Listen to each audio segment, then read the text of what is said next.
Homoscedasticity versus homogeneity of variance. આ words બહુ એટલે આમના મીનિંગ્સ બહુ સિમિલર લાગે છે, રાઈટ? હોમોસ્કિડાસિટી એન્ડ હોમોજેનિટી ઓફ વેરિયન્સ એ બેઉ સેમ જ વસ્તુ જોડે ડીલ કરે છે ડેટાનો સ્પ્રેડ વેરિયન્સ જોડે અલગ અલગ ગ્રુપ્સમાં, પણ તો પણ એમના કન્સેપ્ટ્સ થોડા અલગ છે અને આપણે આજે એ જ જાણીશું. હોમોસ્કિડાસ્ટિસિટી શું છે?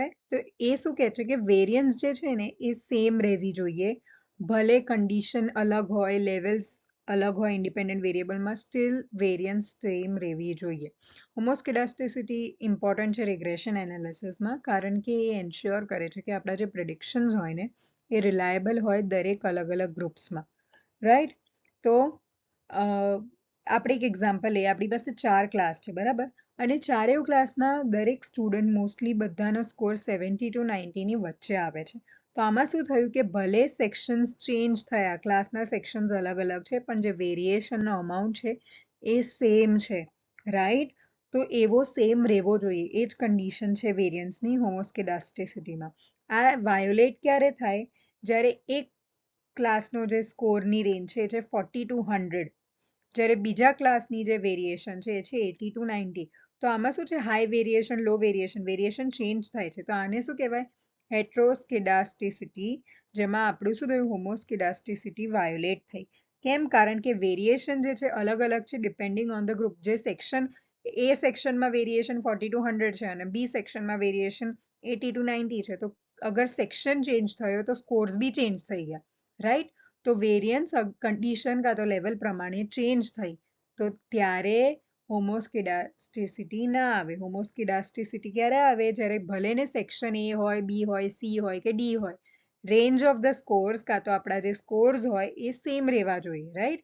તો સેમ વસ્તુ કે કોઈ પણ કન્ડિશન કાં તો લેવલ હોય ઇન્ડિપેન્ડન્ટ વેરિયેબલનું, ડઝન્ટ મેટર, વેરિએશન સેમ રહેવી જોઈએ. હવે homogeneity of variance. Homogeneity of variance શું કહે છે કે દરેક ગ્રુપની ઇક્વલ વેરિયન્સ હોવી જોઈએ. આ જે છે ને એ રિક્વાયરમેન્ટ છે અનોવા માટે, જેના બેઝિસ પર એ ફેર કમ્પેરિઝન કરી શકે બે અલગ અલગ ગ્રુપ્સની વચ્ચે. ઓકે, અનોવા પહેલેથી અઝ્યુમ કરી લે છે કે ઇક્વલ વેરિયન્સ જ છે, ત્યારે જ એ કમ્પેર કરે છે ફેરલી ગ્રુપ્સને, બરાબર? તો એટલે કમ્પેરિઝન કરતા પહેલા આપણે એ એન્શ્યોર કરવું જોઈએ કે દરેક ગ્રુપની ઇક્વલ વેરિયન્સ છે. 4 સ્કૂલ્સ છે, બરાબર? આપણે એક એક્ઝામ્પલ લઈએ કે 4 સ્કૂલ્સ છે, બરાબર? એમના સ્ટુડન્ટ્સની વેરિએશન ગ્રેડ્સમાં સેમ છે. દરેક સ્કૂલનો જે સ્કોરનો રેન્જ છે 60 to 90, બરાબર? ભલે એમનો એવરેજ અલગ હોય, બટ સ્કોરની રેન્જ 60 to 90 ની વચ્ચે જ છે. ઓકે, તો ભલે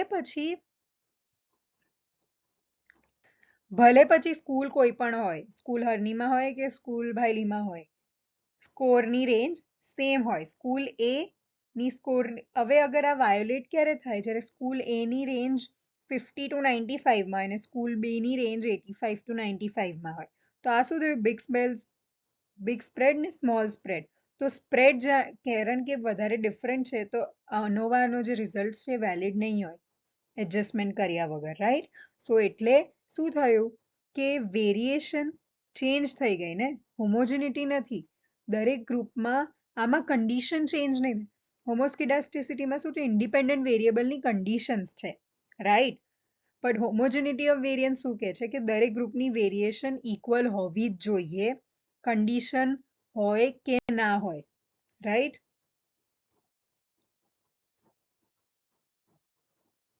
હજુ થોડી સિમ્પલી રીતે સમજીએ તો હોમોસ્કિડાસ્ટિસિટી શું કહે છે?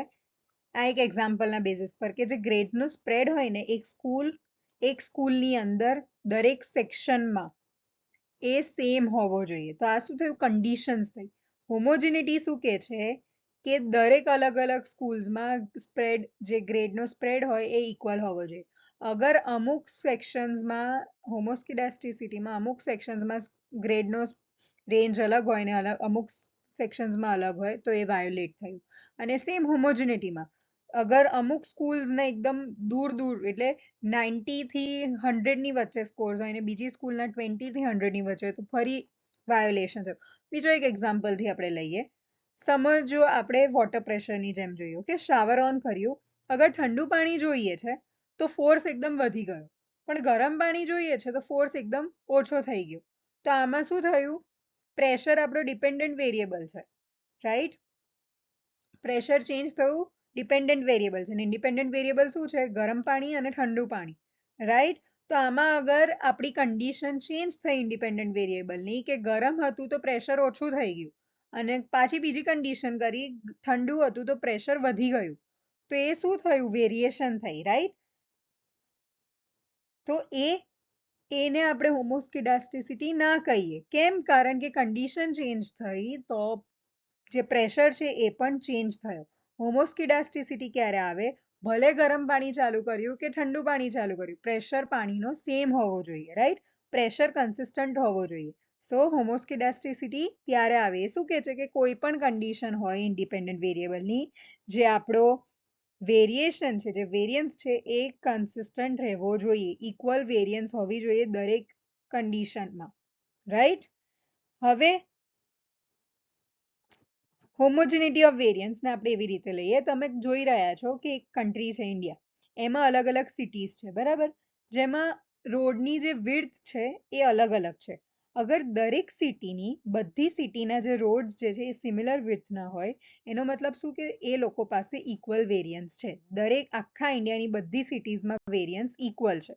પણ અગર અમુક સિટીઝમાં જે છે હાઈવે એકદમ પહોળા હોય અને ગલીઓ જે નાની નાની હોય, તો એનો મતલબ શું થયો? કે એમની વેરિયન્સ ઇક્વલ નથી, કારણ કે અંદર અંદર કન્ડિશન્સ ચેન્જ થતી હોય છે.